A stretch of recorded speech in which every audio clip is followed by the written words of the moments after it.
নমস্কার বন্ধুরা, আমিও বাঙালি রান্নাঘরে সবাইকে স্বাগত জানাচ্ছি। আবার একটা রেসিপি আপনাদের মাঝখানে শেয়ার করতে চলেছি, সেটা হলো লুচি। তাহলে চলুন দেখে নেওয়া যাক আজকের রেসিপি।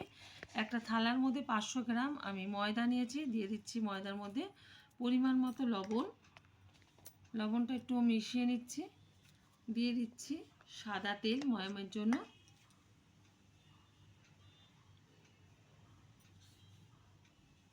ভালোভাবে কিন্তু ময়দাটা তেলের সাথে ময়াম করে নেব। ময়দাটা কিন্তু তেলের সাথে ভালোভাবে ময়াম দিয়ে নিয়েছি। আর ময়ামটা কি করে হয়েছে, এরকম করে মুট করলে এই যে ভেঙে গেলেই বোঝা যাবে যে ভালোভাবে ময়ামটা হয়ে গেছে। এখন আস্তে আস্তে করে আমি জল দিয়ে ডোটা মেখে নেব। ভালোভাবে কিন্তু ময়দাটা মাখা হয়ে গেছে। এখন আমি এটা লেচি কেটে নেব। যে যেরকম সাইজের লুচি বানাতে চান সেরকম অনুযায়ী কিন্তু লেচিটা কাটতে হবে। তো আমি এরকম সাইজের লেচিটা বানাচ্ছি। তো প্রত্যেকটা লেচি কিন্তু এরকমভাবে কেটে তারপরে লুচিগুলো বেলে নেব।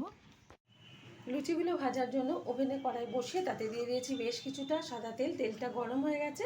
আর এদিকে কিন্তু লুচিগুলো সব আমি বেলে নিয়েছি। এখন আস্তে আস্তে করে আমি তেলের মধ্যে ছেড়ে আমি ভেজে নেব লুচিগুলো। আমার এই রেসিপি যদি আপনাদের ভালো লেগে থাকে আপনারা অবশ্যই চ্যানেলটাকে সাবস্ক্রাইব করবেন, লাইক করবেন, শেয়ার করবেন। আর এরকমভাবে একবার লুচি বানিয়ে খেয়ে দেবেন। আশা করি যে কোনো তরকারির সাথে ভীষণ ভালো লাগবে। লুচিগুলো কিন্তু একটু ছোট ছোট সাইজের করেছি আমি।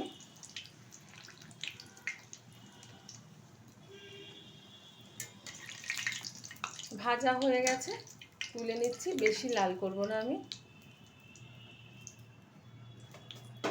আবারও আরেকটা আমি ছেড়ে দিচ্ছি তেলের মধ্যে। প্রত্যেকটা লুচি কিন্তু এরকম আমি ভেজে নেব এরকম করে, যেগুলো ভাজতে বাকি আছে।